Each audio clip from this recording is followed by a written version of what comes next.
Alexander the Great, the conqueror who changed history.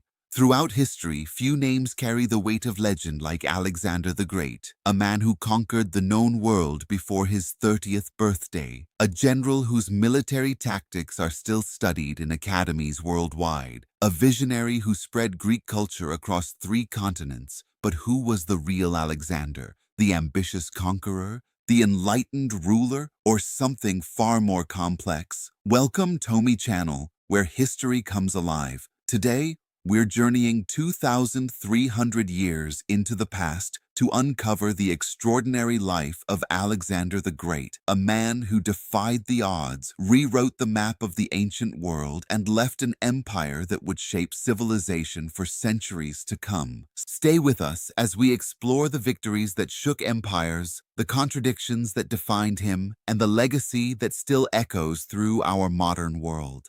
Our story begins not in the great halls of Athens or the temples of Egypt, but in the rugged mountains of Macedon, a kingdom in the northern Balkans that most Greeks of the time considered barely civilized. On July 20th, 356 BCE, in the city of Pella, a boy was born who would become the most powerful man in the ancient world. His name was Alexander, son of Philip II, king of Macedon. The circumstances of his birth were marked by portent and legend. According to ancient sources, on the very day Alexander was born, 3 significant events occurred. Philip received news of 3 military victories. The famous temple of Artemis at Ephesus burned to the ground, and a renowned soothsayer announced that a man born on this day would prove of great consequence. Whether these events were real or mythological invention, what we do know is that Alexander was born into a world of privilege, power, and expectation. His father, Philip II, was no ordinary Macedonian king. In just a few decades, Philip had transformed Macedon from a fractured kingdom into the dominant military power in Greece. He did this through military innovation, political cunning, and relentless ambition. Philip created the Macedonian phalanx, an absolutely devastating military formation that would become the foundation of ancient warfare for generations. Alexander's mother was Olympias, a woman of fierce intelligence and ambition. Ancient sources describe her as a woman of strong personality, devoted to the god Dionysus, and intensely protective of her son's future. The relationship between Olympias and Philip was often stormy, marked by mutual suspicion and competing interests. This tension would profoundly shape young Alexander's understanding of power, loyalty, and family. From birth, Alexander was groomed for greatness. His education was unlike that of any ordinary child. At age 13, his father employed Aristotle, perhaps history's most brilliant mind, as his personal tutor. Aristotle wasn't merely a teacher. He was a mentor who shaped Alexander's understanding of science, philosophy, ethics, and governance. Aristotle taught Alexander about Homer and Greek culture. He instilled in the young prince a love of learning and intellectual inquiry. He discussed philosophy and the nature of virtue. But perhaps most importantly, Aristotle taught Alexander to see himself as carrying the banner of Greek civilization, a cultural mission that would later justify his conquests across Asia. Yet Alexander wasn't merely a scholar. While studying with Aristotle, he was also training for war. He learned to ride horses, to master weapons, to understand military strategy. His father, Philip, personally oversaw his military education, taking young Alexander on campaigns to learn the art of warfare through experience. By his late teens, Alexander had already proven himself in battle. He participated in the Battle of Cheronea in 338 BCE, where Philip decisively defeated the combined Greek forces. According to some accounts, it was Alexander and his cavalry who delivered the decisive blow that broke the Greek resistance. Whether this is entirely true or somewhat exaggerated, the young prince had proven he could lead men in combat. But in 336 BCE, everything changed. Philip II was assassinated. The circumstances remain somewhat mysterious, whether it was a personal vendetta, a political conspiracy, or something else entirely isn't completely clear. What is clear is that Philip's death created a power vacuum that could have torn Macedonia apart. Into this chaos stepped the young Alexander, now only 20 years old. But his youth masked and ruthless political intelligence. Alexander moved with decisive speed. He eliminated rivals to the throne. He secured the loyalty of the army. He eliminated perceived threats with brutal efficiency. One of his first acts was to march south into Greece. The Greek city-states, seeing their opportunity with Philip dead, had begun to rebel against Macedonian rule. Alexander's response was swift and devastating. He marched on Thebes, one of the most powerful Greek cities, and completely destroyed it. Thousands were killed or enslaved. The message was clear: defiance would be met with annihilation. The destruction of Thebes horrified the Greek world, but it also accomplished Alexander's goal. The Greek city-states submitted to his authority. Within a year of his father's death, Alexander had secured his position as the undisputed leader of Greece. More importantly, he had established a reputation for ruthlessness that would precede him throughout his conquests. But Alexander had larger ambitions than merely ruling Greece. Greece itself was merely the launching point for a far grander vision. From ancient times, the Persian Empire had been the great superpower of the Mediterranean and Middle Eastern world. Stretching from Egypt to India, from the Mediterranean coast to Central Asia, it was the mightiest empire the world had ever seen. For over 2 centuries, it had dominated the known world. But by the time Alexander came to power, the Persian Empire under King Darius III was weakening. Court intrigue, administrative bloat, and military overconfidence had made it vulnerable. But no one, not even Alexander himself, could have predicted how quickly and completely he would bring it to ruin. In 334 BCE, at age 22, Alexander crossed the Hellespont, the narrow strait separating Europe from Asia, with an army of approximately 35,000 soldiers. It was an audacious move. He was leaving behind all supply lines, all reinforcements from home to invade the most powerful empire on earth with a relatively small army. His first major test came almost immediately at the Granicus River, where a Persian force blocked his path. The Persian commander expected Alexander to wait to gather supplies, to prepare carefully. Instead, Alexander attacked immediately, driving his cavalry across the river in a daring maneuver.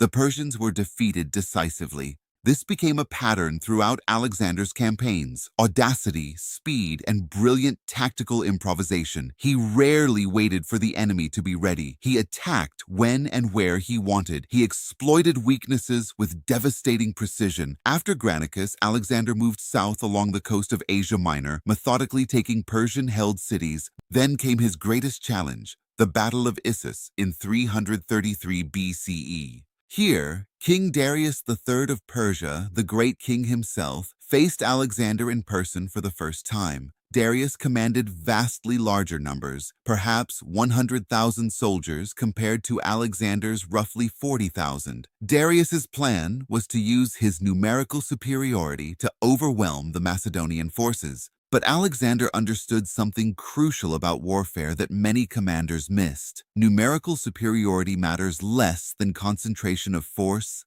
timing, and morale. Alexander's elite cavalry, the companion cavalry, was the most formidable mounted force in the ancient world. He used them with surgical precision. At the critical moment, Alexander led his cavalry directly at King Darius himself. The sight of the young Macedonian king charging toward him at the head of his elite cavalry broke Darius's nerve. The Persian king turned his chariot and fled the battlefield. When the great king ran, so did his army. Alexander had won a miraculous victory against vastly larger forces. Darius escaped to fight another day, but more importantly, he left behind his family, his mother, wife, and children, as prisoners of Alexander. According to ancient accounts, Darius's mother initially mistook one of Alexander's generals for Alexander, bowing to him. When she realized her error, Alexander reportedly told her she had made no mistake, as Alexander could take any form.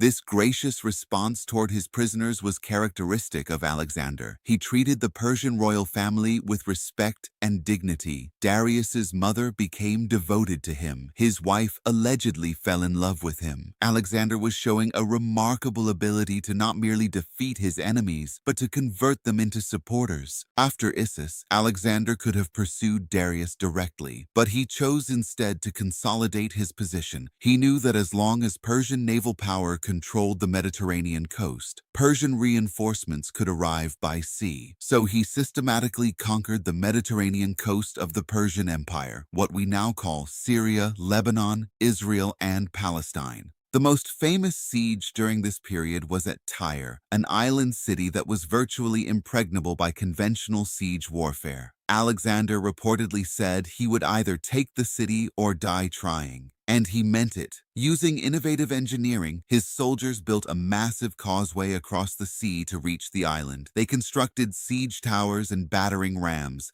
The Tyrians fought desperately, but they were eventually overwhelmed. When the city fell, Alexander's revenge was terrible. Thousands were massacred, and thousands more were enslaved. This destruction of Tyre illustrates an important duality in Alexander's character. On one hand, he could be magnanimous and merciful. On the other hand, he could be absolutely ruthless toward those who resisted him. Cities that surrendered peacefully were generally treated well. Cities that resisted faced devastation.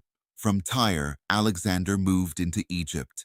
The Egyptians, who had chafed under Persian rule, welcomed Alexander as a liberator. He was crowned as pharaoh, becoming not merely a military conqueror, but the legitimate ruler of Egypt in the eyes of its people. According to tradition, he also visited the oracle of Amun in the desert, supposedly to seek divine legitimacy for his conquests. What the oracle told him remains unknown, but Alexander emerged with a new understanding of himself, not merely as a human conqueror, but as a man touched by divine favor.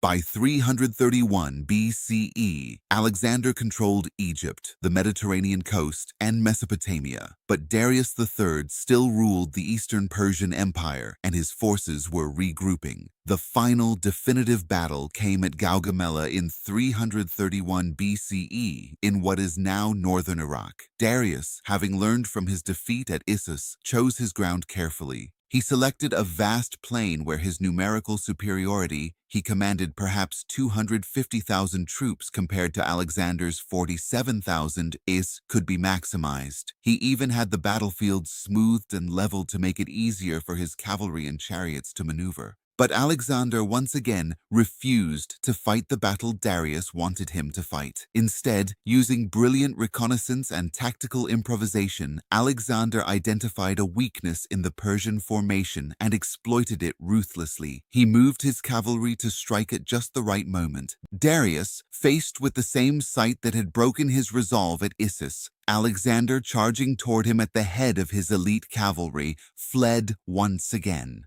The defeat was absolute. The Persian Empire, which had dominated the world for 2 centuries, collapsed. Darius fled eastward and was eventually assassinated by one of his own generals.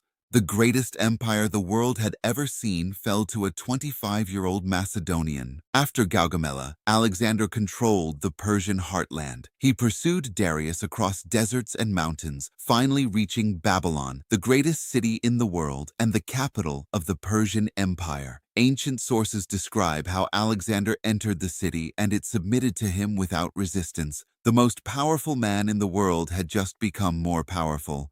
But Alexander didn't stop here. In the years from 330 to 326 BCE, he pushed his conquests even further, marching into Afghanistan and eventually reaching the borders of India. He fought King Porus and the Indian kingdoms, winning even against war elephants, a military technology new to his forces. He pushed his army across deserts, mountains, and rivers, constantly expanding the boundaries of his empire. By 326 BCE, Alexander had conquered more territory than any person before him or since. His empire stretched from Greece in the west to India in the east, from Macedon in the north to Egypt in the south. It covered roughly 2 million square miles and included dozens of different peoples, languages, and cultures. But his army was exhausted. His soldiers, thousands of miles from home, began to mutiny. They had followed him to the edge of the known world, fought countless battles, and wanted to go home. At the Hyphasis River in India, his soldiers refused to go further. Even Alexander the Great couldn't compel them to march beyond the limits of human endurance. So, reluctantly, Alexander turned back. But he didn't return home directly. Instead, he took a new route, exploring the Gedrosian Desert in what is now Afghanistan. This march was devastating. Thousands of soldiers died in the desert heat and harsh conditions. Alexander himself came close to death from dysentery and fever.